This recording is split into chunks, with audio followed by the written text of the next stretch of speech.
आज के लेक्चर में हम लोग बात करने वाले हैं ब्रेन स्ट्रेन। ब्रेन स्ट्रेन का मतलब हुआ ऐसे क्वेश्चन के लेकर के जो कि दिमाग पे जोर डालना पड़ेगा, है ना। विच of the following is metal, कौन सा आपका मेटल है।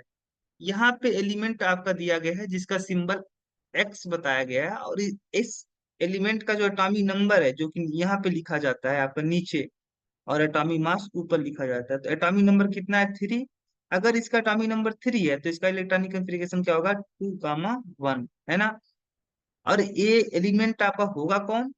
किस एलिमेंट का एटॉमिक नंबर 3 होता है? That is lithium. और लिथियम क्या है? आपका मेटल है।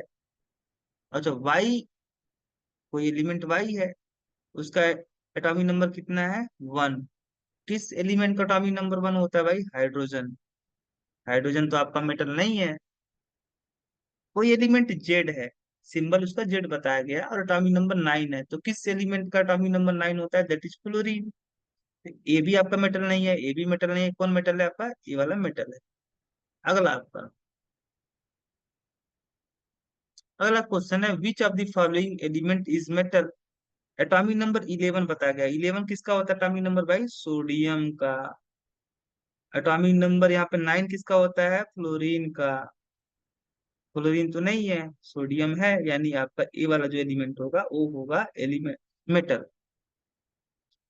फिर अगला है आपका, state which of the following metal would you would give hydrogen when added to dilute hydrochloric acid. कौन सा आपका मेटल है जो कि डाइल्यूट हाइड्रोक्लोरिक एसिड में ऐड करने पे हाइड्रोजन गैस देगा?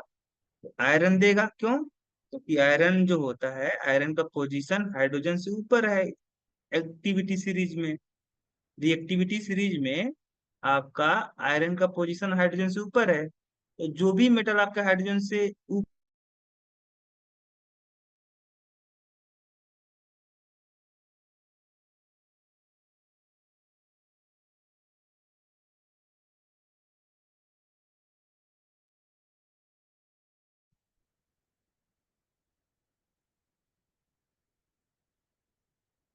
जो भी देखो, यहाँ पे पूछ रहा था कि कौन सा मेटल है जो आपका हाइड्रोक्लोरिक एसिड के साथ में रिएक्ट करके हाइड्रोजन गैस देगा। तो आयरन देगा, क्योंकि आयरन का पोजीशन हाइड्रोजन से ऊपर है, और जो भी मेटल आपके हाइड्रोजन से ऊपर है रिएक्टिविटी सीरीज में, वो मेटल आपके एसिड के साथ में रिएक्ट करके हाइड्रोजन गैस देते हैं।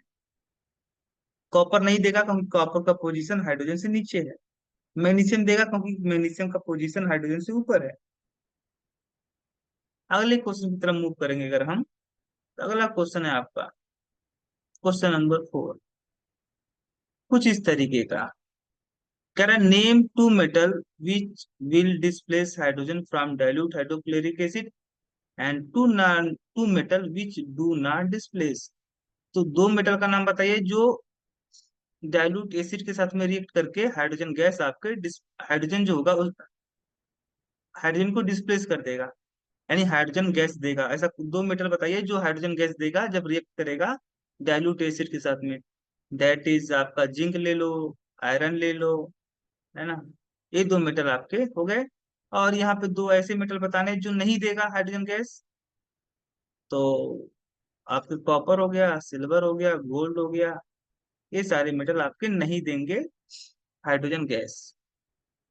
What type of solution acidic basic or neutral is formed by the dissolving the oxide of group first in water? Group first के जो एलिमेंट है इनका ऑक्साइड अगर मैं बात करूं तो ग्रुप फर्स्ट में कौन कौन से एलिमेंट है पहले ये देखो। Hydrogen, lithium, sodium, potassium, rubidium, caesium, francium. अगर हाइड्रोजन को छोड़ दिया जाए बाकी सारे मेटल क्या आपके, सारे एलिमेंट क्या आपके मेटल हैं। और मेटल के जो ऑक्साइड होते हैं वह किस नेचर के होते हैं भाई? मेटल के ऑक्साइड तो आपके बेसिक नेचर के होते हैं, है ना। तो आंसर क्या होगा आपका? बेसिक। जो अगर इनके ऑक्साइड को हम वाटर में डिसॉल्व करते हैं तो जो सोल्यूशन बनेगा वो किस नेचर का बनेगा? Basic solution. Name two metal which can form by hydride and with hydrogen. ऐसे आप दो मेटल का नाम लिखिए which can be form hydride with hydrogen. ऐसे दो मेटल का नाम लिखिए, दो मेटल का नाम लिखिए जो हाइड्रोजन के साथ में रिएक्ट करके क्या बना लेता है, हाइड्राइड बना लेता है। तो आपका सोडियम हो गया, क्योंकि सोडियम हाइड्रोजन के साथ अगर रिएक्ट करेगा तो बनाएगा सोडियम हाइड्राइड। हाइड्राइड मतलब हाइड्रोजन पे निगेटिव चार्ज, यहाँ पे सोडियम पे पॉजिटिव, यहाँ पे निगेटिव चार्ज होगा, इसका नाम है सोडियम हाइड्राइड। इसी तरीके से मैग्नीशियम हो गया, मैग्नीशियम भी रिएक्ट करके क्या बनाएगा, मैग्नीशियम हाइड्राइड। यहाँ पे हाइड्रोजन जो होगा वो हाइड्राइड के फॉर्म में होगा। फिर अगला है what will happen if strip of copper is kept emerge in the solution of silver nitrate. क्या होगा कि अगर हम कॉपर की स्ट्रिप को, स्ट्रिप मतलब हो गया आपका, स्ट्रिप का मतलब क्या होता है,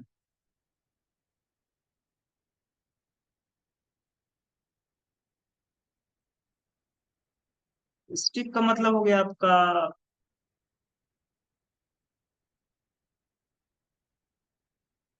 पन्नी, है ना। स्ट्रिप का मतलब हो गया आपका पतला टुकड़ा, पतला टुकड़ा, है ना। पतला टुकड़े, अगर हम कॉपर की स्ट्रिप को डिजोल्व कर दें सिल्वर नाइट्रेट के सोल्यूशन में तो क्या होगा। तो चूंकि कॉपर क्या है आपका मोर रिएक्टिव है इन कंपेयर टू सिल्वर, तो कॉपर क्या करेगा, सिल्वर नाइट्रेट को यहाँ से डिस्प्लेस कर देगा, सिल्वर को भगा देगा और बना लेगा कॉपर नाइट्रेट, और प्लस सिल्वर अलग क्या हो जाएगा, अलग हो जाएगा। तो अलग होगा क्या यहाँ पे,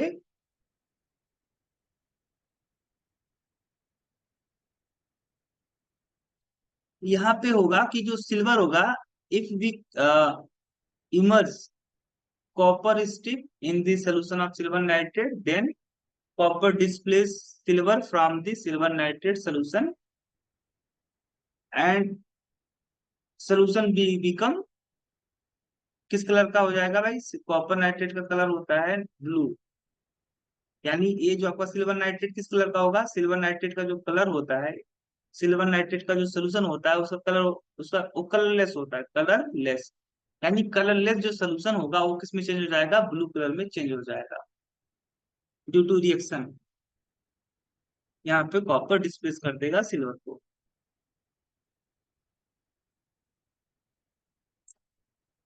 है ना।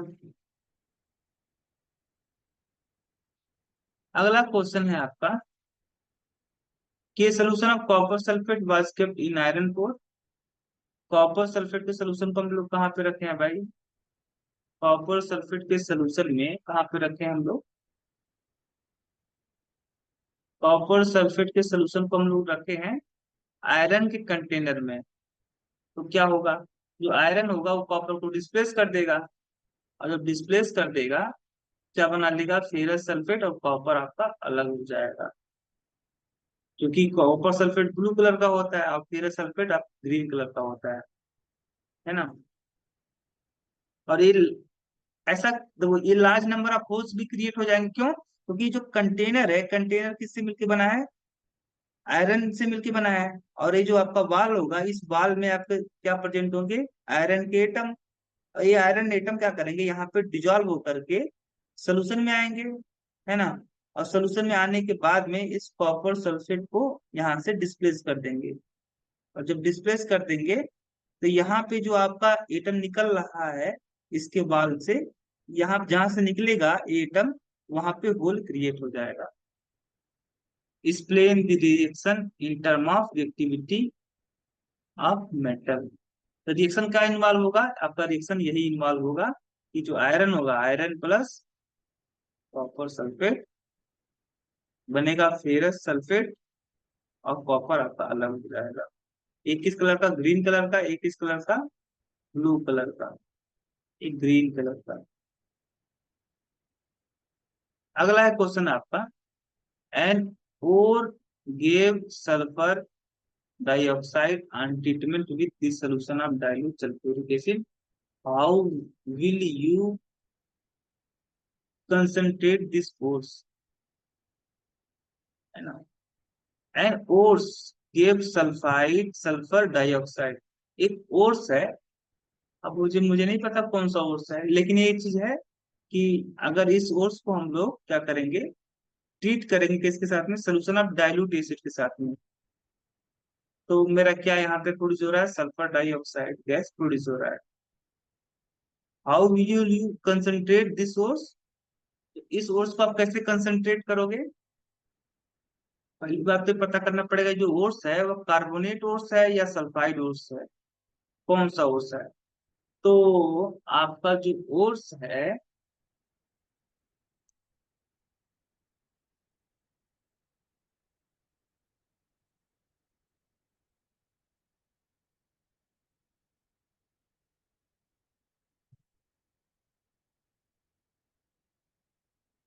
वो कौन सा ओर्स है, सल्फाइड ओर्स है। क्यों, क्योंकि जो सल्फाइड ओर्स होते हैं वह डाइल्यूट एसिड के साथ में रिएक्ट करने पे क्या देते हैं, सल्फर डाइऑक्साइड गैस रिलीज करते हैं। ऐसा क्यों, जैसे मान लो कोई आपका सल्फाइड ओर्स है, मान लो कि सपोज दैट जिंक सल्फाइड है ना, दिस इज ओर्स। और कौन सा ओर्स है, सल्फर इसमें प्रेजेंट है, तो दिस इज सल्फाइड ओर्स। और इस सल्फाइड ओर्स को अगर हम डाइल्यूट एसिड के तौर पर अगर मैं ले लूं हाइड्रोजन क्लोराइड, या ले लूं सल्फ्यूरिक एसिड ले लूं, तो यहाँ पे क्या होगा, आपका जिंक सल्फेट बनेगा और प्लस आपका हाइड्रोजन सल्फाइड बनेगा, है ना। और इस हाइड्रोजन सल्फाइड को जो सल्फ्यूरिक एसिड है, ये जो सल्फ्यूरिक एसिड है ये स्ट्रॉन्ग ऑक्सीडाइजिंग एजेंट की तरह काम करता है। स्ट्रॉन्ग ऑक्सीडाइजिंग एजेंट की तरह मतलब ये आपका ऑक्सीजन आपका देगा, और यही ऑक्सीजन इसको क्या करेगा आपका, इस हाइड्रोजन सल्फाइड को चेंज कर देगा सल्फर डाइऑक्साइड, है ना। यानी ओर्स क्या होगा आपका, सल्फाइड ओर्स होगा। ये कंफर्म हो गया कि जो ओर्स है वो किस टाइप का ओर्स है, सल्फाइड ओर्स है। और आप इसे कंसेंट्रेट कैसे करोगे, तो सल्फाइड ओर्स को कंसेंट्रेट करने के लिए हम लोग प्रोथ फ्लोटेशन मेथड यूज करते हैं। Name one metal element, one metal element and one non-metal element which are obtained on large scale generally from the sea water। समुद्री पानी से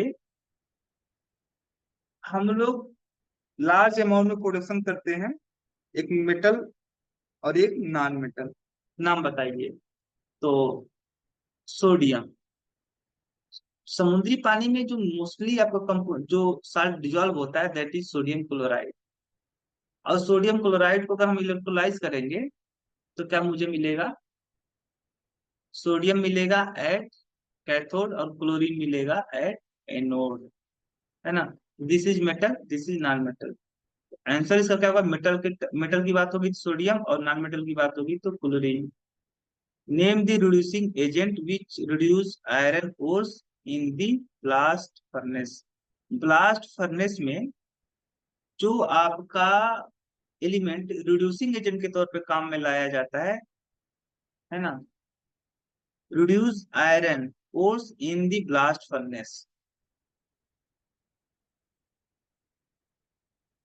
name the reducing agent blast furnace में, blast furnace में क्या आपका blast जो furnace होता है यानी जो ब्लास्ट भट्टी होती है उसमें कौन सा प्रोसेस होता है, तो उसमें होता है आपका रोस्टिंग प्रोसेस। रोस्टिंग प्रोसेस क्या होता है, रोस्टिंग प्रोसेस में हम लोग मेटल के ओर्स को हीट करते हैं in the presence of oxygen, जिससे क्या होता है कि जो आपका सल्फाइड ओर्स होता है वह चेंज हो जाता है अपने ऑक्साइड ओर्स में।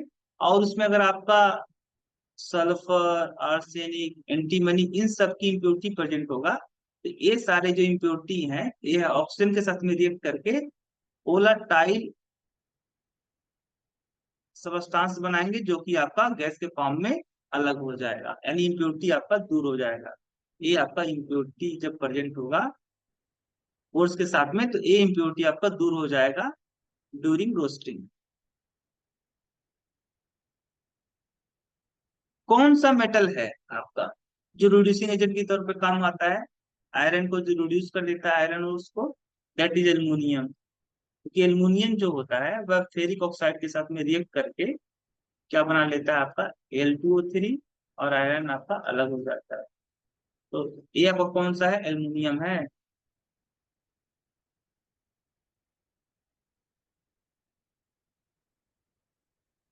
या आपका एल्यूमिनियम अगर आप नहीं लेना चाहते हो रिड्यूसिंग एजेंट के तौर पे, तो आप कोक ले सकते हो। क्या ले सकते हो? कोक। क्योंकि कोक भी क्या करता है आपका, रिड्यूस कर देता है आयरन को। आयरन को रिड्यूस कर देता है कोक, और रिड्यूस करेगा तो क्या बना लेगा? एक कोक जो होगा, कोक मतलब कार्बन, कार्बन जो होगा वह इस ऑक्सीजन के साथ रिएक्शन करके कार्बन मोनोऑक्साइड बना लेगा, और चूंकि गैस होता है ये आपका अलग हो जाएगा, और बचेगा क्या? आयरन। यहाँ पे रिड्यूसिंग एजेंट के तौर पे कौन काम में लाया जा रहा है? That is Coke. कोक मतलब कार्बन। इसका आंसर क्या होगा आपका? रिड्यूसिंग एजेंट आपका कोक होगा। Why is iron more useful when it is mixed with little carbon? अगर आयरन में थोड़ा सा अमाउंट में मैं कार्बन मिला दूं तो ये ज्यादा यूजफुल क्यों हो जाता है? इसलिए क्योंकि लिटिल अमाउंट में कार्बन मिला देने से जो आयरन होता है वह हार्ड हो जाता है। क्या हो जाता है? Become hard.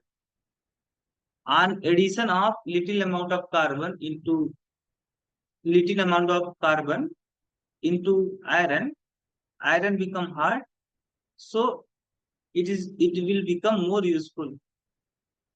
अगला है आपका, which reducing agent is useful for reducing reduction of alumina? Alumina, alumina का फार्मूला भाई Al2O3। इसको इसके रिडक्शन के लिए, इसके रिडक्शन के लिए कौन सा आपका, कौन आपका रिड्यूसिंग एजेंट की तरह काम करता है? अगर मुझे इसको रिड्यूस करना हो तो कौन आप इसके,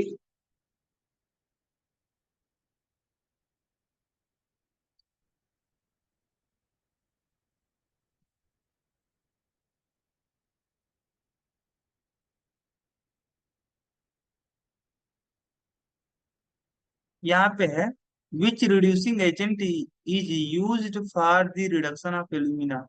एल्यूमिना का फार्मूला Al2O3। इसके रिडक्शन के लिए हम कौन सा रिड्यूसिंग एजेंट काम में लाएंगे?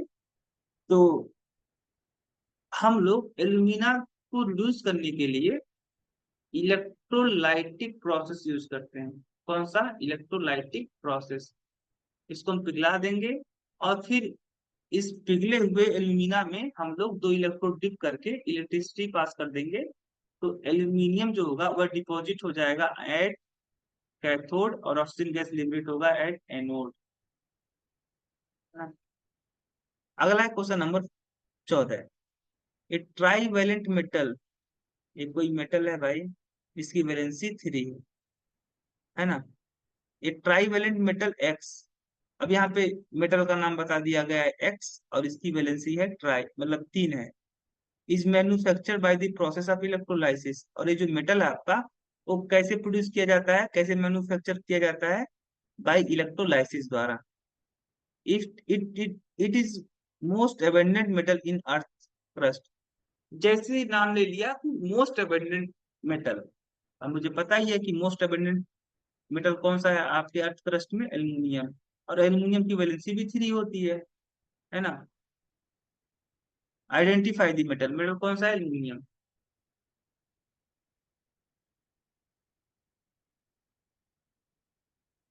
तो भाई हम क्रायोलाइट को क्यों ऐड करते हैं जब हम प्योरीफाई कर रहे होते हैं बॉक्साइड ओर्स को, before it electrolysis? Electrolysed bauxite ores को इलेक्ट्रोलाइज करने से पहले हम लोग क्रायोलाइट क्यों ऐड करते हैं बॉक्साइड में? इसलिए क्योंकि क्रायोलाइट ऐड करने पे क्या होता है, आपका जो बॉक्साइड ओर्स होता है उसका मेल्टिंग पॉइंट क्या हो जाता है? कम हो जाता है। किसका मेल्टिंग पॉइंट? बॉक्साइड ओर्स का मेल्टिंग पॉइंट कम हो जाता है क्रायोलाइट के ऐड करने पे, और हमारा काम और आसान हो जाता है। क्योंकि अगर हमें बॉक्साइड ओर्स को, बॉक्साइड ओर्स को अगर मुझे पिघलाना हो तो मुझे हीट देना पड़ेगा। अब हीट देना पड़ेगा, जितना ज्यादा हीट देना पड़ेगा उतना ज्यादा आपको खर्चा आपका पड़ेगा। तो हम कुछ ऐसे मटेरियल ऐड कर देंगे ताकि इसका मेल्टिंग पॉइंट कम हो जाए। मेल्टिंग पॉइंट कम होने से क्या होगा? कम हीट देने पे भी क्या हो जाएगा? पिघल जाएगा, और जैसे ही पिघलेगा उसको हम इलेक्ट्रोलाइसिस करा देंगे, फिर हमको यहाँ पे कैथोड पे एल्यूमिनियम मिल जाएगा और एनोड पे ऑक्सीजन मिल जाएगा।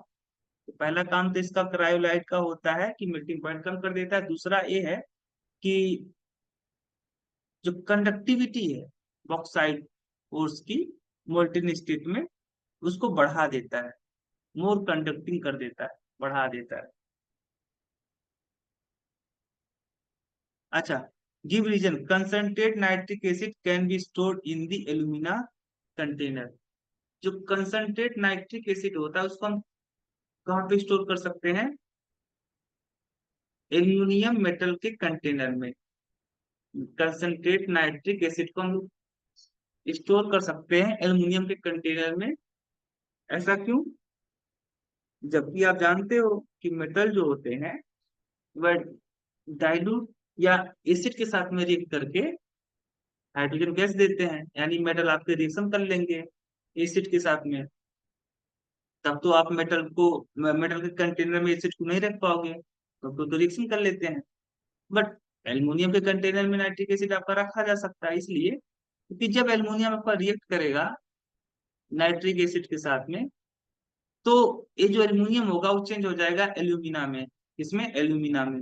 और एल्यूमिना जो होता है वह क्या होता है? प्रोटेक्शन का काम करता है। एल्यूमिनियम एल्यूमिनियम के लिए प्रोटेक्शन का काम करता है एल्यूमिना।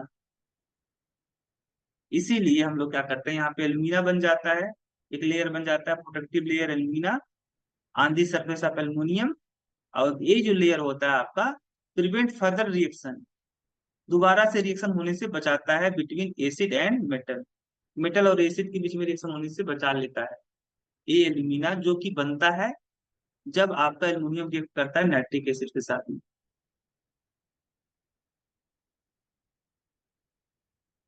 ऐसे एलॉय का नाम बताइए भाई, जो क्या है? Name the N alloy of aluminium. Aluminium का एलॉय बताइए जो कि यूज किया जाता है आपका कंस्ट्रक्ट कंस्ट्रक्शन ऑफ एयरक्राफ्ट। तो अभी तो बताया था इससे पहले क्वेश्चन में, क्या नाम था उसका? नाम नहीं याद आ रहा है। हाँ, डूरालूमिन। डूरालूमिन। डूरा डूरालूमिन। ये जो एलॉय होता है एल्युमिनियम, इस एलॉय में एल्युमिनियम होता है, निकल होता है, और कौन होता है आपका? मैग्नीशियम होता है ना? ये सारे आपके मेटल प्रेजेंट होते हैं duralumin. Copper used in house, sorry, lead used in the joining metal for the electric work.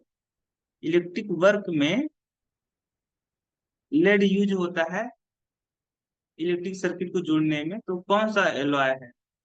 तो दैट इज सोल्डर। जो सोल्डर होता है उसमें लेड होता है आपका, और कौन होता है आपका? लेड एंड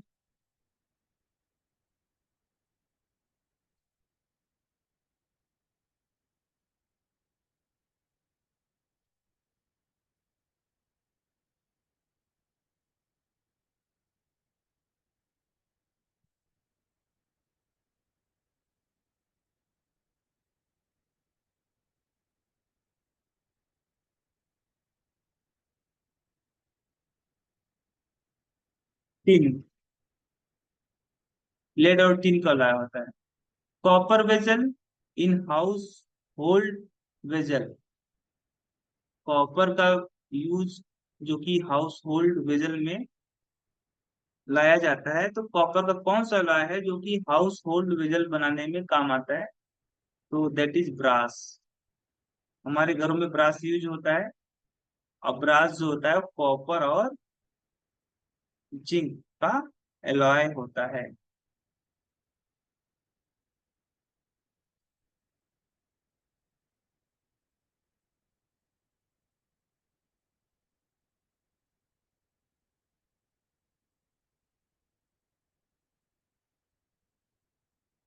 कह रहा कि एक्सप्लेन करिए कि ऐसा क्यों होता है कि अगर हम मेटल को लंबे समय तक छोड़ दें एयर में, लंबे समय तक, तो उसका जो सरफेस होता है वह डल पड़ जाता है। डल मतलब धुंधला। धुंधला, या उसकी जो चमक होती है वह कम हो जाती है। ऐसा क्यों? क्योंकि लंबे समय तक मेटल को छोड़ दोगे एयर में, तो मेटल जो होते हैं, मेटल के सरफेस पे कुछ रॉ मटेरियल जमा जमा हो जाता है। मेटल को लंबे समय तक छोड़ दोगे एयर में, तो मेटल के सरफेस के ऊपर कुछ रॉ मटेरियल जमा हो जाएंगे, जिससे क्या होगा, इसका जो चमक होगा वो डल हो जाएगा, धुंधला हो जाएगा, चमक जो होगी कम पड़ जाएगी। Describe the corrosion of copper brass when kept in humid place। तो आपको कॉपर का क्रोजन एक्सप्लेन करना है। कॉपर का क्रोजन कैसे होता है? कॉपर पहले ऑक्सीजन सल्फेशन करता है, बनाता है क्यूप्रिक ऑक्साइड, और एक क्यूप्रिक ऑक्साइड वापिस से रिएक्ट करता है एटमॉस्फेयर में प्रेजेंट कार्बन डाइऑक्साइड के साथ में, बना लेता है कॉपर कार्बोनेट, जो कि ग्रीन कलर का होता है, और कॉपर के आर्टिकल की सरफेस के ऊपर डिपॉजिट हो जाता है।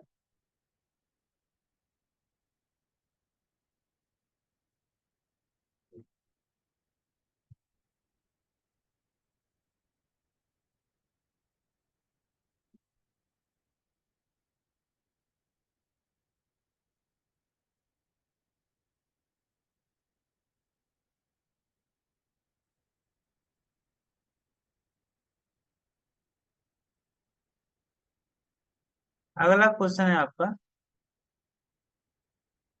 कुछ इस तरीके का। A setup use for concentrating the ore during the metallurgical operation is shown alongside। ये आपका एक्सपेरिमेंटल सेटअप दिखाया गया है, जिसमें आपका इस एक्सपेरिमेंटल सेटअप का यूज किया गया है कंसंट्रेट करने के लिए, ओस को कंसंट्रेट करने के लिए, है ना। तो इस प्रोसेस का नाम बताना है। तो देखो इसमें क्या कर क्या रहा है, यहाँ से आपका कंप्रेस्ड एयर भेजा जाएगा, और कंप्रेस्ड एयर भेजने पे आपका झाग बनेगा, और ये झाग का जो होगा आपका अलग कर लिया जाएगा, है ना। तो नेम दी प्रोसेस, किस इस प्रोसेस का नाम क्या है? तो मुझे पता है यहाँ पे अगर झाग बन रहा है तो इस प्रोसेस का नाम होगा फ्रोथ फ्लोटेशन मेथड, है ना। What kind of ore can be concentrated by this ores. This process process द्वारा किस टाइप का ओर्स आपका कंसंट्रेट किया जाता है? तो इस टाइप के प्रोसेस द्वारा आपका सल्फाइड ओर्स जो होते हैं इनको कंसंट्रेट किया जाता है, सल्फाइड ओर्स को। लेवल the place mark X Y Z. यहाँ पे एक्स क्या होगा आपका, कहाँ गया एक्स, जो वाई वाई क्या होगा, और आपका जेड क्या होगा। तो आपका वाई तो क्या होगा, वाई वाई होगा आपका मेटल, एक्स क्या होगा आपका ऑयल, कौन सा ऑयल, पाइन ऑयल, और जेड क्या होगा आपका,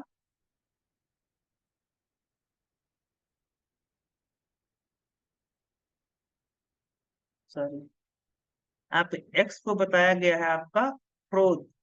हाँ ये झाग है ना, एक्स क्या है आपका, झाग है, फ्रोथ है, फोम है, और उस फोम में क्या पाया जाता है, ओर्स के पार्टिकल पाए जाते हैं।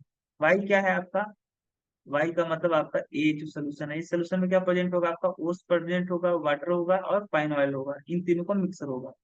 और जेड क्या है आपका, जेड का मतलब आप बात करो इसकी, यहाँ पे क्या हो, कंसंट्रेट ओ सेटल डाउन, ये जो कंसंट्रेट ओस होंगे वो सेटल डाउन हो जाएंगे यहाँ पे। जब झाग अलग होगा, इस झाग में जो प्रेजेंट आपके ओस पार्टिकल होंगे वो ग्रेविटी के कारण से नीचे आपके अलग हो जाएंगे।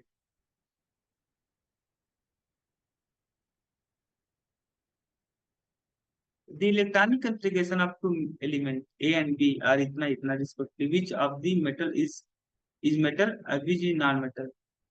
एक एलिमेंट है A और B का इलेक्ट्रॉनिक कन्फिग्रेशन इतना है।